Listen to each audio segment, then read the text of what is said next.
Claudio Ranieri dan Roma, kisah ikatan yang tak terbatahkan. Ranieri adalah tipe orang yang sangat berarti bagi banyak kelompok orang atas pengaruhnya terhadap sepak bola.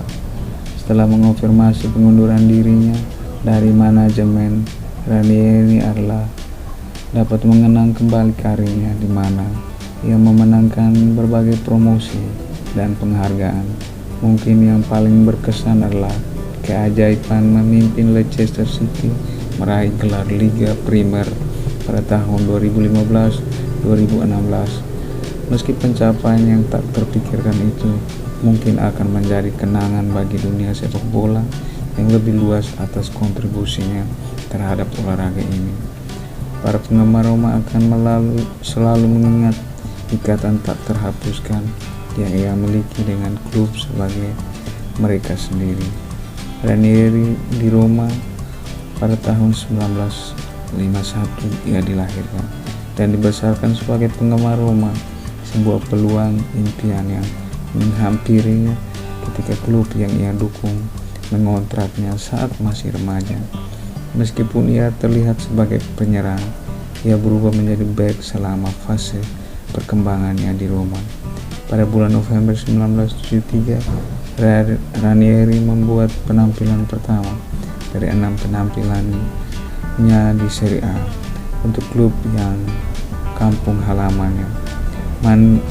Manlio Scopigno adalah pelatih yang memberinya debut, namun penampilan lainnya akan dilakukan di bawah asuhan Niels Liedholm yang baru saja tiba untuk babak pertama dari hubungan legendaris dengan klub. Sayangnya, Ranieri tidak masuk dalam rencana jangka panjang Roma sebagai pemain. Dia memulai masa kerja yang panjang bersama Catanzaro, memantapkan dirinya di Serie B dan membantu mereka masuk ke Serie A, dan juga memenangkan promosi bersama Catania dan Palermo, masing-masing ke tingkat pertama dan kedua. Di sisa hari-harinya sebagai pemain, Ranieri pensiun bermain pada tahun 1986 setelah 12 tahun setelah dia meninggalkan Roma. 23 tahun kemudian ia mendapat kesempatan kembali ke klub kesayangannya sebagai pelatih kepala. Pada titik ini, Ranieri telah memantapkan dirinya sebagai manajer terhormat setelah membawa Cagliari dari divisi ketiga Serie A melalui promosi ke berturut-turut naik ke papan atas bersama Fiorentina dan juga menangani klub-klub seperti Chelsea, Valencia, memenangkan trofi Eropa dan Juventus.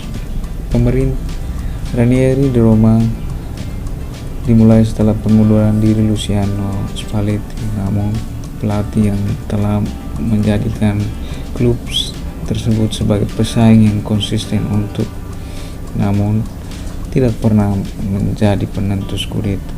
Di latar belakang ada kekhawatiran tentang masa depan klub karena situasi keuangan mereka yang buruk.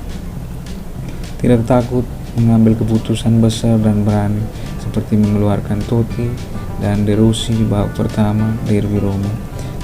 Ranieri memantapkan keadaan dan mengarahkannya ke arah yang lebih besar dari yang diharapkan. Pada sebagian besar musim pertamanya sebagai pelatih Roma benar-benar berada dalam perburuan gelar, meskipun mereka seringkali menjadi runner-up. Di bawah asuhan Spalletti, Ranieri membimbing mereka kembali ke posisi tersebut, terutama mengingat konteksnya merupakan sebuah pencapaian besar. Namun jika beruntung, Roma bisa saja memenangkan Scudetto keempat mereka pada tahun 2010. Namun hal itu tidak terjadi, berada di puncak klasemen dengan 5 pertandingan tersisa. Mereka akhirnya finish 2 poin di belakang Inter asuhan Jose Mourinho yang juga mengalahkan mereka di final Coppa Italia.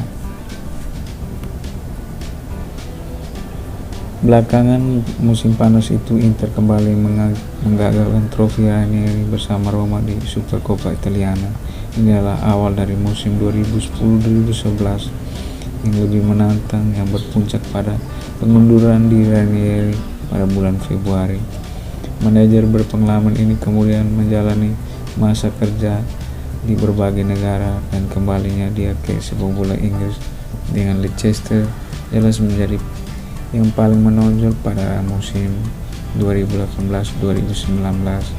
Ia menghabiskan beberapa waktu kembali ke Liga Primer bersama Fulham, tetapi dipecat setelah sempat menjabat sebentar. Dia tidak tahu pada saat itu bahwa dia akan menyelesaikan musim dengan masa jabatan kedua sebagai pelatih Roma.